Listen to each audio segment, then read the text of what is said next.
Have you been trying to draw realistic birds with color pencils? Then this video is exactly for you.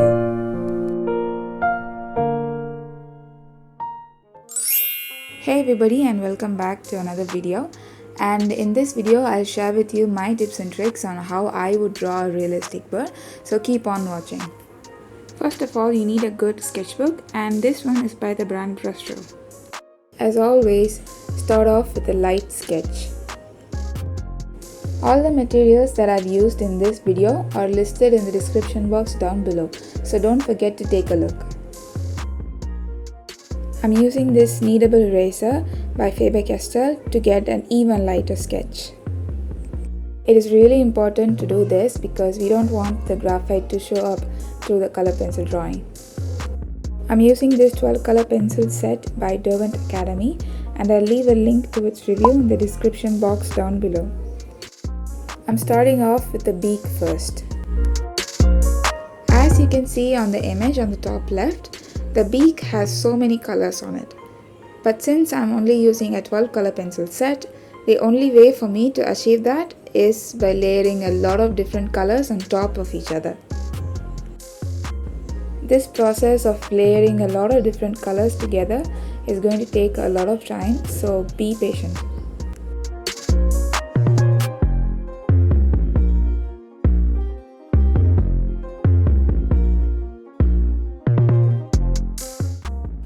A thin stick eraser is going to come in really handy when you're drawing anything realistic, and this one is by Tombow.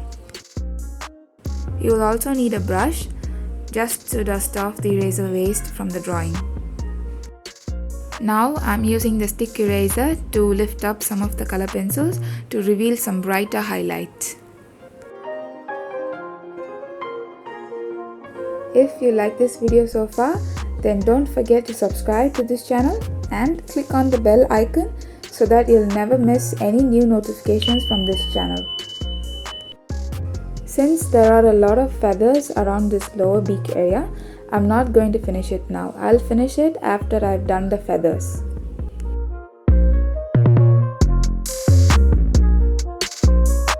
Even though the eyes look black, they're not exactly black. So I'm using a lot of different colors along with black to make them look as realistic as possible. And the real reason behind it is because the eyes are really reflective and they reflect all the colors around them, so they'll always have a tint to them. I just used a white color pencil to blend the colors together. I'll leave a link to the reference image that I used for this particular drawing in the description box down below, so don't forget to check it out. Before drawing the details of the feathers, the very first thing that I'm doing right now is creating a base layer of color. And the main reason for doing so is number 1, to establish all the colors, and number 2, to fill up the grains of the paper. Recently, I uploaded my 2020 YouTube journey, which is actually dedicated to all of you watching this video right now, so don't forget to check it out. The link is in the description box down below.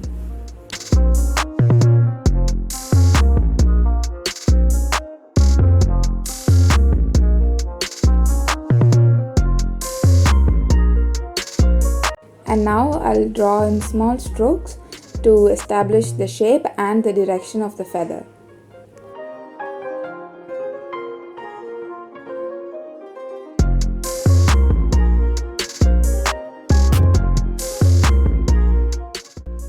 If you take a closer look at your reference image, then you can clearly see that the feathers go in a lot of different directions. So don't forget to be random and don't just draw in the same direction. Change up the direction so that the feathers look a lot more realistic.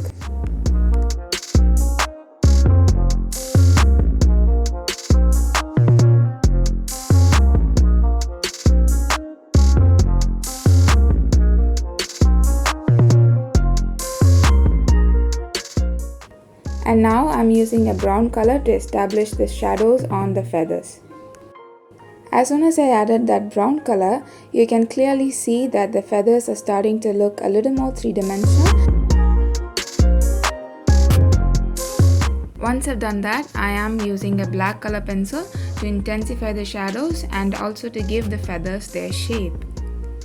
I am drawing in small strokes and I am using black only for the darkest shadows.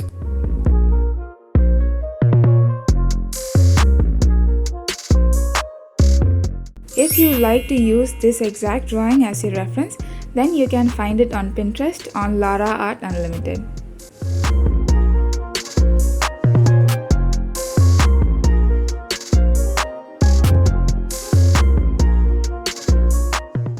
And now I am going to use a stick eraser to lift up some of the color pencils to reveal brighter highlights.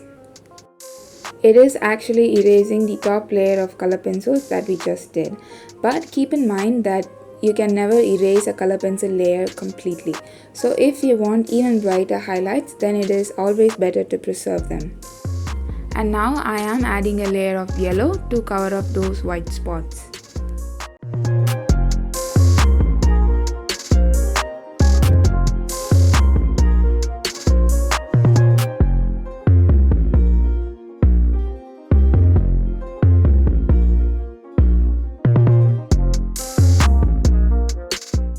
Do you remember that I didn't finish the lower beak? The reason as to why I didn't finish the beak before is because I wanted to establish the feathers first. And after I've done that, I'll use a black color pencil and define the shape of the feathers even more. And by doing so, the beak will be finished. And now I'll move on to the lower area and I'll repeat the exact same steps again. I always divide my drawings into smaller sections so that it is easier for me to concentrate. The feathers on its body is actually bigger and longer, so you'll need to draw in longer strokes than before. You don't need a lot of different colors to draw something realistic, because no matter how many color pencils you have, you will never have the exact shade that you're looking for. You always have to mix up different color pencils together. You always have to layer different colors together to get the exact shade that you want.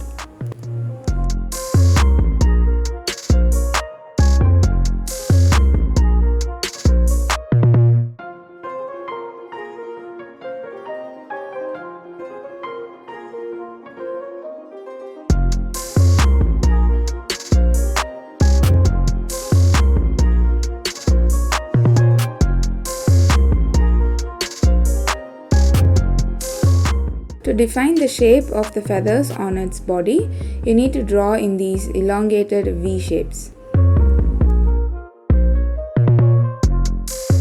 Don't be afraid to use black for shadows because that's going to help your drawing look much more realistic. I am highlighting the inside of the V shapes, as you can see, just to create depth in those feathers. And that's it. Thank you so much for watching till the end, and if you like this video, then don't forget to subscribe to this channel and turn on the notifications so that you'll never miss out on any new videos. Bye everybody!